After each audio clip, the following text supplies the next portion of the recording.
Hello dear viewers, this is Kannur vlog part 3. അങ്ങനെ രാവിലെ 6:30 എഴുന്നേറ്റതാണ്. 9:30 റെഡിയാവണമായിരുന്നു. കാരണം വണ്ടി വരുവേ, നേരത്തെ റെഡിയാവണേന്ന് പറഞ്ഞിട്ടാണ് ഞങ്ങൾ വിട്ടത്. അങ്ങനെ 3 പേരെ സാരി ഉടുപ്പിക്കണമായിരുന്നു. തലേ ദിവസം തന്നെ എല്ലാം പ്ലീറ്റ് ചെയ്ത് വെച്ചതുകൊണ്ട് വലിയ പ്രശ്നം ഉണ്ടായിരുന്നില്ല. എല്ലാത്തിനും സാരി ഉടുപ്പിച്ചിട്ടാണ് ഞാൻ പിന്നെ സാരി എടുക്കാനായിട്ട് കയറിയത്.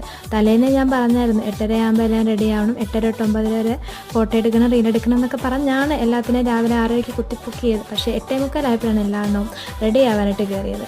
അങ്ങനെ 9:15 റെഡിയായി കഴിഞ്ഞ് ജസ്റ്റ് 15 മിനിറ്റ് കിട്ടിയുള്ളൂ ഫോട്ടോ എടുക്കാനൊക്കെ. ആ ഫോട്ടോ എടുത്തുകൊണ്ടിരിക്കുമ്പോൾ തന്നെ അവരുടെ ചേട്ടന്മാർ വന്നിട്ട് പറഞ്ഞു, വണ്ടി വന്നു, വേഗം വായോ. അങ്ങനെ പെട്ടെന്ന് ഓടി ഇറങ്ങി അവിടെ ചെന്നു.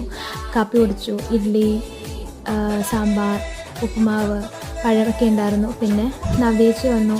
അവളുമായിട്ട് ജസ്റ്റ് തിരക്കിലാണ്, എന്നാലും ജസ്റ്റ് 2 വാക്ക് മിണ്ടിയിട്ട് ഫോട്ടോയൊക്കെ എടുത്തു. അങ്ങനെ ഞങ്ങൾ ബസ് കാത്തു നിൽക്കുകയായിരുന്നു.